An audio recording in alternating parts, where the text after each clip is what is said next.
여러분, 그날 밤 겟세마네의 진실을 아십니까?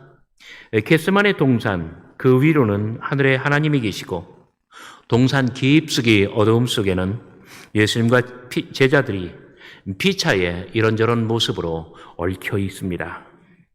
그러나 예수님과 제자들은 한편으로는 가룟 유다와 대제사장에게 파견된 무리들 그리고 강철 같은 로마 군대의 군사들과 대치해 있습니다.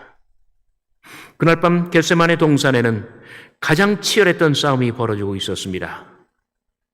가룟 유다는 감미로운 입맞춤으로 나옵니다. 그러나 등 뒤로는 둔중한 몽치와 예리한 검을 숨겼습니다. 배반의 음모는 마음속에 더 꽁꽁 숨겼습니다. 나는 이 겟세마네 동산의 모습이 오늘날 우리의 살아가는 실존과 많은 면에서 동일하다고 생각을 합니다. 예수님께서는 모든 것을 아셨습니다. 그리고 사랑하는 제자들에게 이 위기의 순간에 모두들 자기의 자리를 지키라고 명령하셨습니다. 여러분 32절 보시기 바랍니다. 제자들에게 명령하십니다. 너희는 여기 앉아 있으라. 카티사테 호데.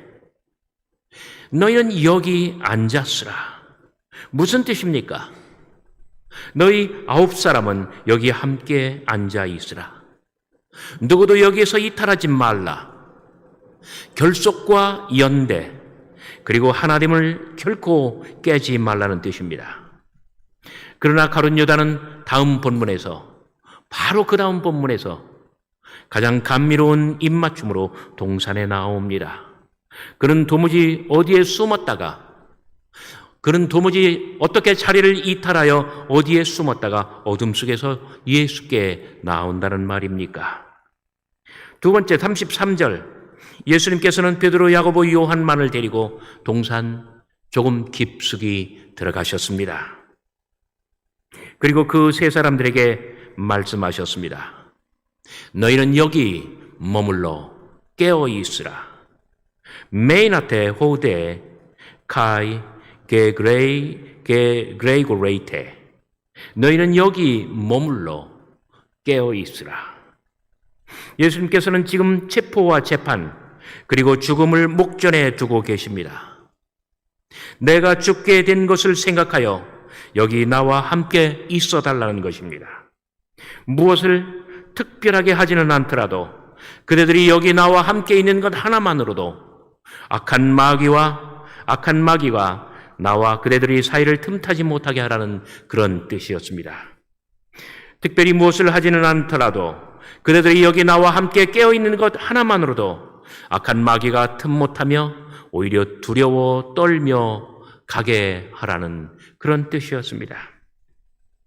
마지막으로 35절 조금 나아가서 땅에 엎드려 될 수 있는 대로 이 때가 자기에게서 지나가기를 구하여. 여기 땅에 엎드려 에피프텐 에피테이스 게이스, 이게 꼭 어떤 모습이냐면요, 땅에 엎드렸다. 제가 겉옷을 벗어서 여기에 걸어놨다고 해봐요. 그럼 제 몸의 형체가 남아요, 안 남아요? 안 남죠. 거의 그렇게 됐다는 이야기예요. 마가복음 4장 씨 뿌리는 자에 비유해서는 씨가 땅 위에 떨어질 때 바로 그런 모습입니다. 하늘의 밀알이 땅에 떨어져 썩고 죽으면 거기서 많은 생명이 돋아나는 바로 그러한 동일한 의미가 여기에 담겨져 있습니다. 메이나테 호데카이, 죄송합니다. 에피프텐 에피테이스 게이스, 조금 나아가서 땅에 엎드려. 예수님 당신은 저만치 홀로 떨어져 거기서 홀로 기도하십니다. 이렇게 예수님의 자리, 베드로, 야고보, 요한 세 제자의 자리, 그리고 나머지 9명의 자리가 특정됩니다. 그리고 이 세 개의 구별된 자리에는 각각의 역할이 주어집니다. 첫째, 겟세마네 동산 가장 깊숙이에는 예수님의 자리가 있습니다. 이곳은 가장 깊고 어둡고 위험한 곳이어서 반대로 하나님과 가장 가깝고 가장 직접적으로 연결되어 있는 그러한 장소가 됩니다. 거기 삶과 죽음의 경계선상에서 예수님은 하나님과 단독으로 만나셔야 합니다. 생사의 경계에서 예수님께서는 기도하실 것입니다. 아버지여, 아버지께는 모든 것이 가능하오니 이 잔을 내게서 옮기시옵소서.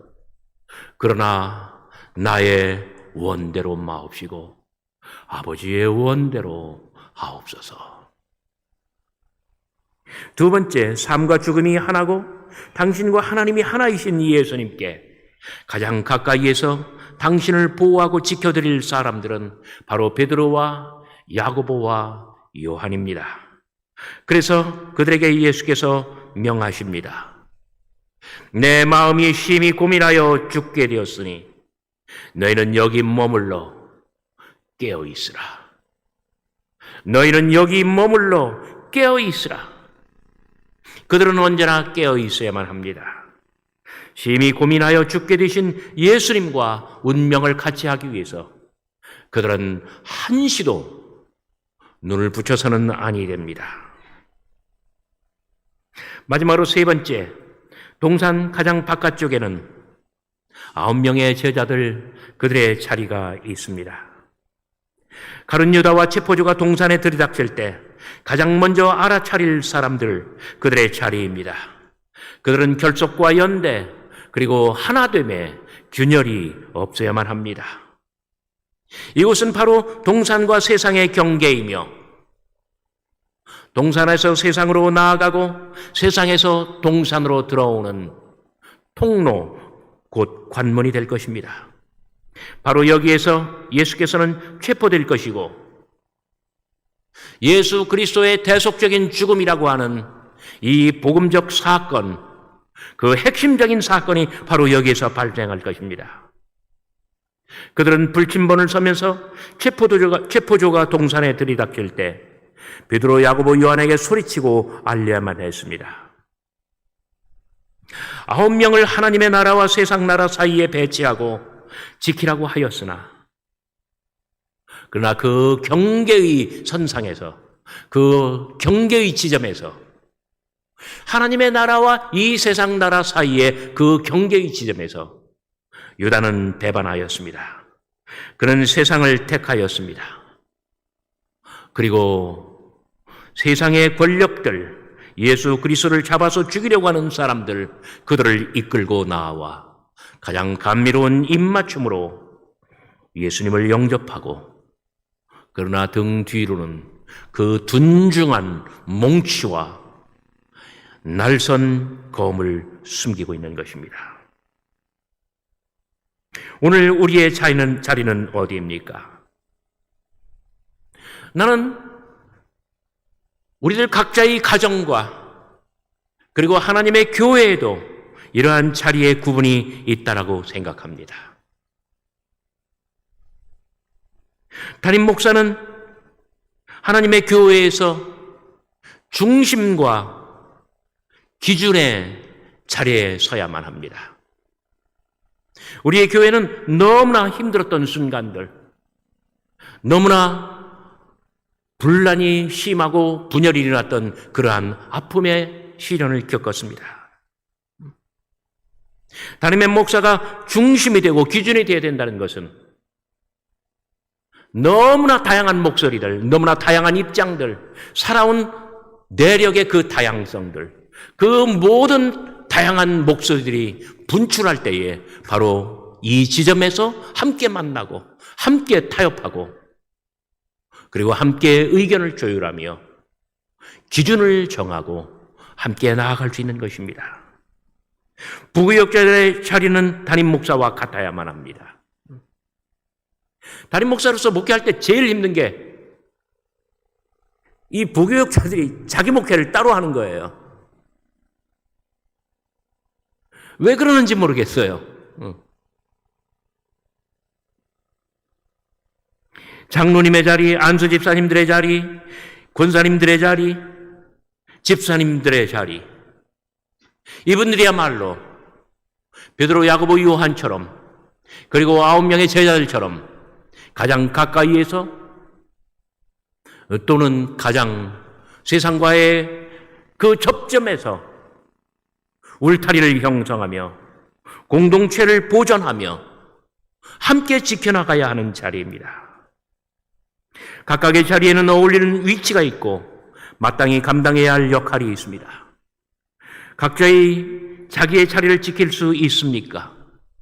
맡은 바 소임을 다할 수 있습니까? 본래 가룟 유다는 동산 가장자리 9 제자들의 자리에 있어야만 했습니다. 그러나 거기서 체포주가 침범하지 못하도록 불침번을 서야 했지만 그러나 그는 거기서 자리를 이탈했습니다. 예수를 지켜야 할 사람이 도리어 적들과 내통하여 예수를 잡으러 나오는 것입니다.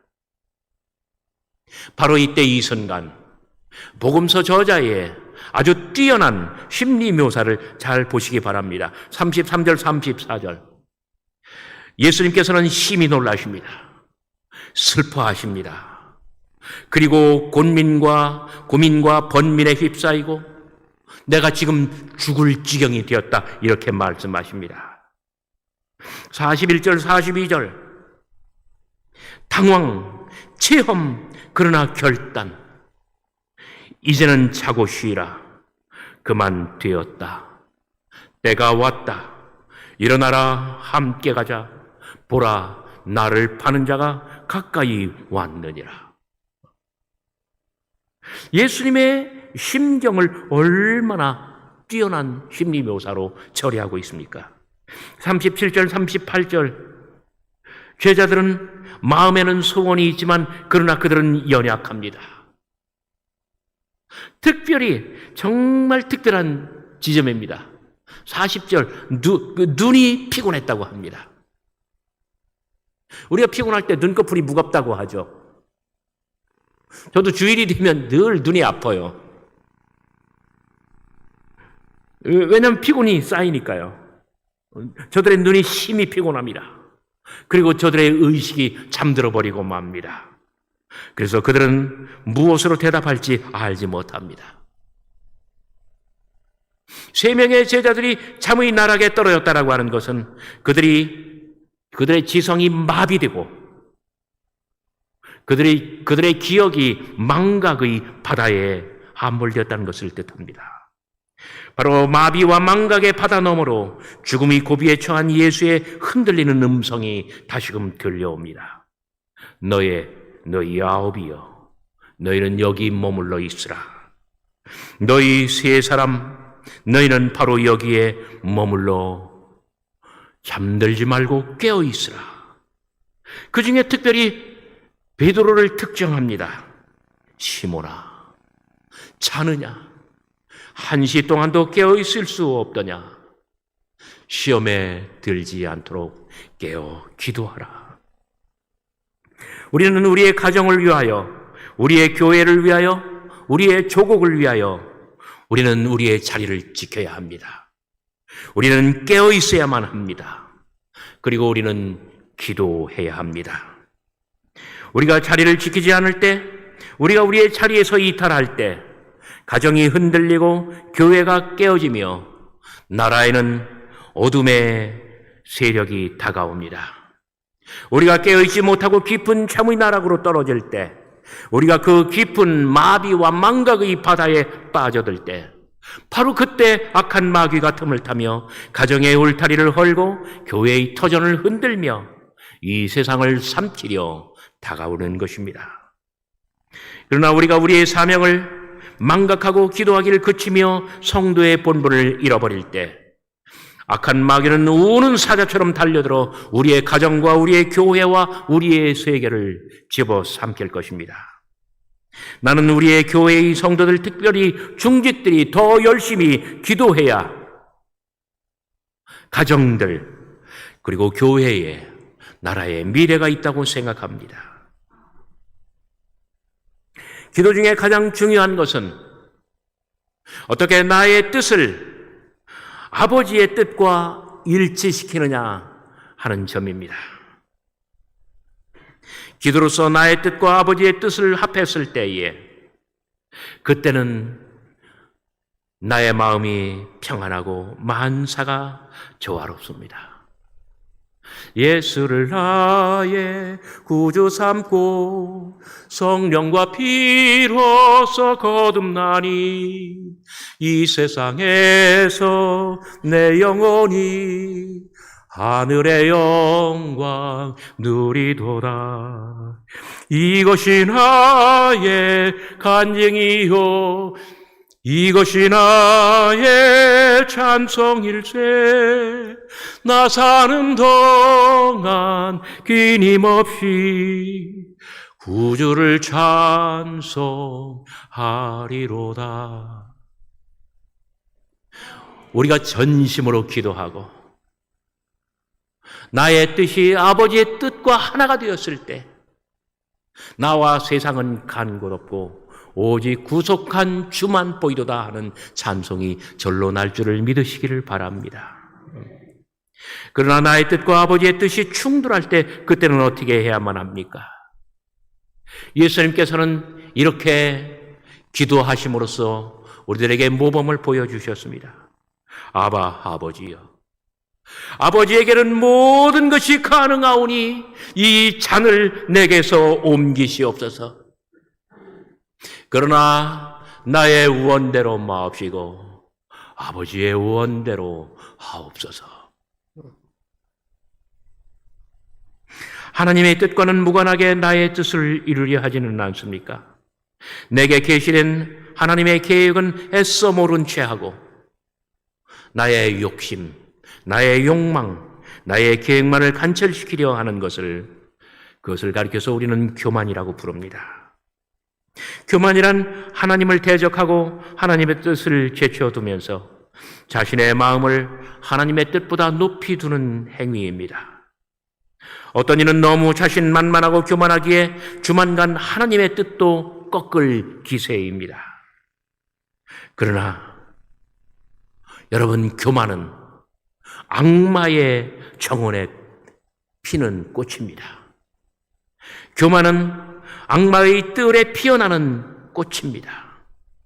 바로 이 교만이라고 하는 밭에서 모든 죄의 잡초와 독한 열매가 거기에서 나오는 법입니다.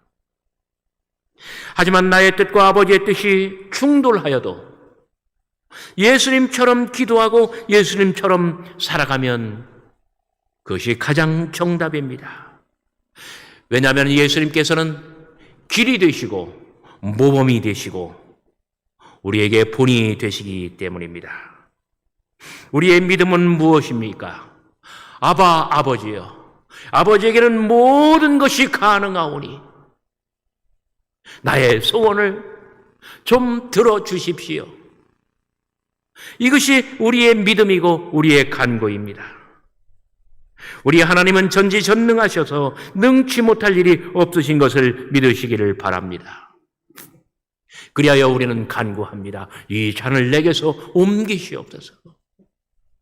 질병도 떠나가게 하여 주옵시며 빈곤도 사라지게 하여 주옵시고 가정의 우한, 직장에서의 어려움, 나를 힘들게 하는 모든 사람들 내게서 멀어지게 하옵소서. 우리의 간구는 바로 이거예요. 그러나 우리의 소명은 무엇입니까? 그러나 나의 원대로 마옵시고 아버지의 원대로 하옵소서. 우리의 할 일, 성도의 본분이라고 하는 것은 자기의 자리를 지키며 깨어 기도하는 것입니다. 기도할 수 있는데 왜 걱정하십니까? 기도는 우리의 안식, 빛으로 인도하리. 앞이 캄캄할 때 기도 잊지 마시오. 기도하는 여러분은 교만입니까? 겸손입니까? 특별히 여기 이 잔을 내게서 옮기시옵소서 이렇게 말씀하셨습니다. 이 잔은 도무지 무엇을 뜻합니까? 이것은 진노의 포도주 잔입니다.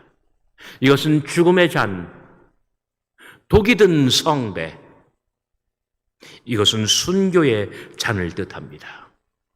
세베대의 두 아들 야고보와 요한이 예수께 은밀히 다가와 영광 중에, 주의 영광 중에 하나는 주의 우편에 하나는 주의 좌편에 앉게 하여 주옵소서. 세베대의 두 아들이 예수께 은밀히 찾아와 영광 중에 두 자리를 청탁하였을 때, 그때 예수님께서는 그 두 명의 제자에게 말씀하셨습니다. 너희가 나의 마시는 잔을 마실 수 있느냐? 너희가 나의 받는 세례를 받을 수 있느냐?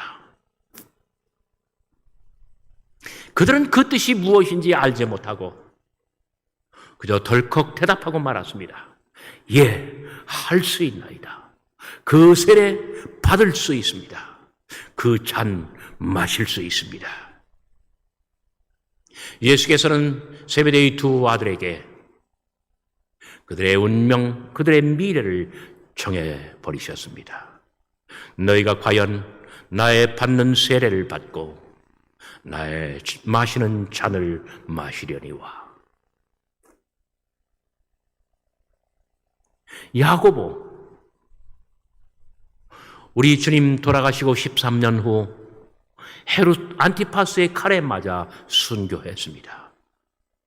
요한, 그런 예수님의 제자들 중 가장 오래 장수하면서 요한복음, 요한 1서, 2서, 3서, 그리고 요한 계시록까지 다 집필하고 터키 맨 서쪽 그 섬에서 그런 순교를 당했습니다. 예수님께서는 기도하십니다. 아버지여, 아버지께는 모든 것이 가능하오니 이 잔, 이 죽음의 잔, 진노의 포도주 잔, 이 순교의 잔을 내게서 옮기시옵소서. 그러나 나의 원대로 마옵시고 아버지의 원대로 하옵소서. 이것은 실로 거룩한 희생입니다. 우리는 날마다 순간마다 실존적으로 겟세마네 동산에 실존합니다. 위로는 하늘에 하나님이 계시고 동산 깊숙이 어둠 속에는 나와 내 가족들, 그리고 나의 가장 가까운 사람들, 이런저런 모습으로 피차에 복잡하게 얽혀 있습니다. 때때로 겟세마네 동산에는 가장 치열했던 싸움이 벌어지기도 합니다. 감미로운 입맞춤으로 나오는 사람도 있고, 그리고 자기의 자리를 지키며 꿋꿋이 자기의 맡은 바 소임을 다하는 사람도 있습니다. 모두를 합하여 가장 중요한 것은 어떻게 하나님의 뜻을 이 땅 위에 이루어지게 하느냐, 바로 그 부분입니다. 아버지여, 아버지께는 모든 것이 가능하오니 이 잔을 내게서 옮기시옵소서. 그러나 나의 원대로 마옵시고 아버지의 원대로 하옵소서. 때때로 고난과 시련의 길일지라도 우리는 기도하면서 모든 것을 극복할 수 있고 이 땅 위에 하나님의 뜻이 이루어지도록, 이 땅 위에 세상 나라를 멀리하고 하나님의 나라를 이루어 갈 수 있도록 우리는 함께 살아갈 수 있음을 믿으시기를 바랍니다.